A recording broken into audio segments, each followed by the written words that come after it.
Hello guys, welcome back to the channel. आज के इस वीडियो में हम बात करने वाले हैं सिंगापुर के वीज़ा के बारे में कि अगर आप सिंगापुर घूमना चाहते हैं तो उसका टूरिस्ट वीज़ा कैसे अप्लाई करें। इससे पहले मैं वीडियो को आगे शुरू करूं, मेरे चैनल को सब्सक्राइब कर दीजिएगा और उसके साथ एक बेल आइकन है उसको दबा दीजिएगा ताकि मेरा जो भी नेक्स्ट वीडियो आएगा आप लोगों तक उसका नोटिफिकेशन पहुँच जाएगा। तो चलिए वीडियो को शुरू करते हैं और आपको बताते हैं कि सिंगापुर का वीज़ा कैसे लेना है। तो कहीं भी आपको पहली चीज़, अगर आपको किसी भी देश में घूमने जाना है तो सबसे पहली चीज़ होती है हमारा पासपोर्ट। बिना पासपोर्ट के हम घूम नहीं सकते किसी भी देश में। हाँ, अगर आपको इंडिया से नेपाल जाना है, इंडिया से भूटान जाना है तो ये दो ऐसे देश हैं जहाँ पे आप बिना पासपोर्ट के भी जा सकते हैं। लेकिन हम बात कर रहे हैं आज सिंगापुर घूमने जाने के लिए या उसका वीज़ा कैसे लेना है, तो उसके लिए हमें पासपोर्ट की ज़रूरत पड़ती है। तो पहली चीज़ हो गई हमारा पासपोर्ट। ये हमारा इंडिया का पासपोर्ट होता है। हमारा जो पासपोर्ट है, जैसे सपोज़ आज डेट है 16 अप्रैल, मैं अगर सिंगापुर घूमना चाहता हूँ तो मेरा जो पासपोर्ट है वो जो भी मेरी ट्रैवल डेट होगी उससे 6 महीने तक ये पासपोर्ट मेरा वैलिड होना चाहिए। तो अगर मैं अप्रैल में घूमने जा रहा हूँ तो मतलब मई, जून, जुलाई, अगस्त, सितंबर, अक्टूबर तक मेरा ये पासपोर्ट जो है ये वैलिड होना चाहिए, एक्सपायर नहीं होना चाहिए उससे पहले। तो पहली चीज़ हो गई हमारा पासपोर्ट। दूसरी चीज़ होती है हमारा बैंक स्टेटमेंट, कि हमें पिछले 6 महीने के अपने बैंक स्टेटमेंट शो करने पड़ते हैं। तीसरी चीज़, अगर आप जॉब करते हैं तो अपनी सैलरी स्लिप, 6 महीने की सैलरी स्लिप भी आपको दिखानी पड़ती है। चौथा होता है हमारा फ़ोटो। ये हमारा फ़ोटो होता है जो हम सिंगापुर के वीज़ा के लिए जब अप्लाई करते हैं तो उस ट्रैवल एजेंसी को सबमिट करते हैं। अभी मैंने बोला ट्रैवल एजेंसी, वो मैंने इसलिए बोला क्योंकि इंडिया में आप जो सिंगापुर का वीज़ा ले सकते हैं वो आप कुछ सिंगापुर ने इंडिया में कुछ ट्रैवल एजेंसीज़ हैं जिनको अथॉरिटी दी है कि हम वहाँ से अपना सिंगापुर का वीज़ा अप्लाई कर सकते हैं। तो मैं डिस्क्रिप्शन में उसका लिंक डाल दूँगा जहाँ से आपको पूरी लिस्ट मिल जाएगी कि इंडिया में कौन कौन सी ट्रैवल एजेंसीज़ हैं जो ऑथराइज्ड हैं, जो मान्य हैं, वहाँ से हम सिंगापुर का वीज़ा अप्लाई कर सकते हैं। और सिंगापुर के वीज़ा अप्लाई करने के लिए जैसे मैंने आपको बताया कि आपको बैंक स्टेटमेंट, आपकी सैलरी स्लिप और आपका पासपोर्ट और आपका ये फ़ोटो और आपकी कंपनी का आई कार्ड, जैसे आप जिस भी कंपनी में जॉब करते हैं उस कंपनी का आई कार्ड, ये सब आपको दिखाना पड़ेगा। ठीक है, तो वो मैं आपको डिस्क्रिप्शन में डाल दूँगा जहाँ से आप पूरे इंडिया में जो भी ट्रैवल एजेंट्स हैं उनकी लिस्ट आपको मिल जाएगी। तो ये जो फ़ोटो है, ये फ़ोटो की कुछ गाइडलाइंस होती हैं। ये नॉर्मल पासपोर्ट साइज़ फ़ोटो नहीं है। ये जो आप देख रहे हैं, ये जो मेरा फ़ोटो है इसमें मेरा 80% मेरा फेस कवर्ड है। तो वो गाइडलाइंस भी मैं आपको डिस्क्रिप्शन में डाल दूंगा कि क्या क्या गाइडलाइंस हैं, आपका फेस कितना दिखना चाहिए उस फ़ोटो में, ताकि आप जब भी किसी फ़ोटो स्टूडियो में जाएंगे तो आप उसको बोल सकते हैं कि मुझे सिंगापुर के वीज़ा के लिए फ़ोटो खिंचवाना है। मोस्टली जो वो रहते हैं ट्रैवल एजेंसीज, वो आपको खुद बता देंगे कौन से फ़ोटो स्टूडियो पे जाना है। उनके खुद पहचान वाले फ़ोटो स्टूडियोज़ होते हैं।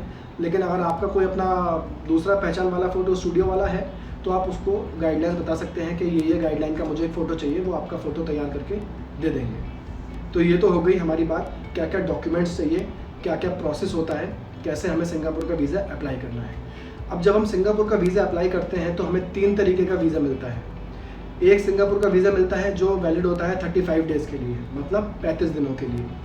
दूसरा होता है जो वैलिड होता है 2 महीने के लिए, मतलब 60 दिन के लिए, 2 मंथ्स। तीसरा होता है जो वैलिड होता है 2 साल के लिए। मोस्टली केसेस में सिंगापुर का वीज़ा जो मिलता है वो हमें 2 साल वाला ही मिलता है।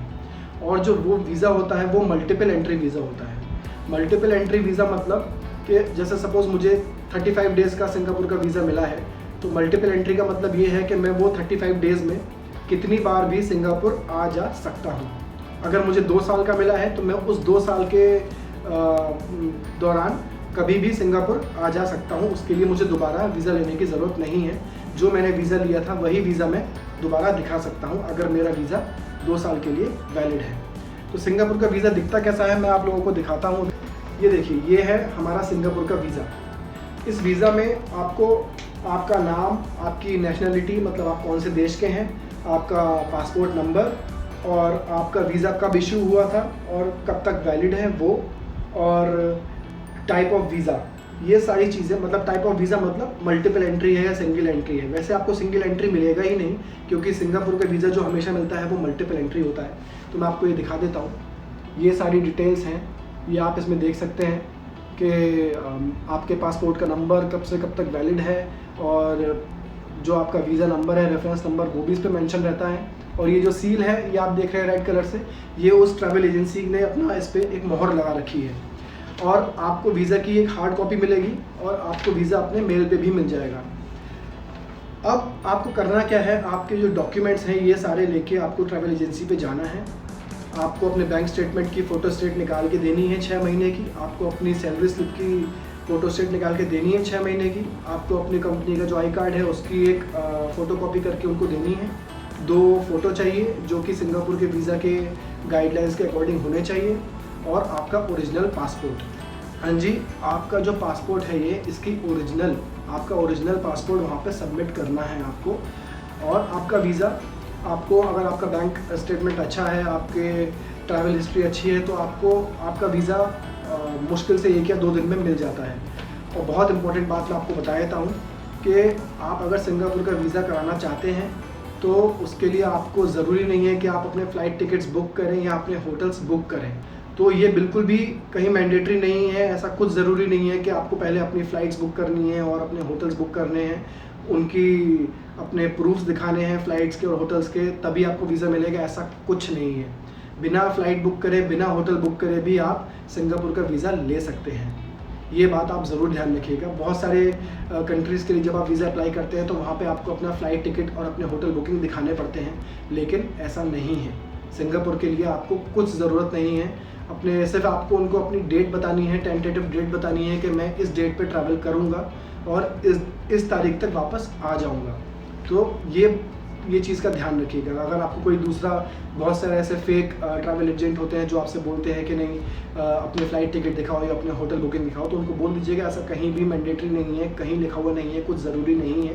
मैंने भी जो अपना वीज़ा लिया था वो मैंने फ़्लाइट टिकट नहीं कराई थी और ना ही मैंने होटल बुकिंग किया था, और मेरा वीज़ा मुझे 24 घंटे के अंदर अंदर मिल गया था। ठीक है। अब एक बहुत इम्पॉर्टेंट बात, अब जैसे आप जानते हैं कि अभी पूरे दुनिया में जो सिचुएशन चल रही है कोरोना वायरस को लेके, बहुत क्रिटिकल है।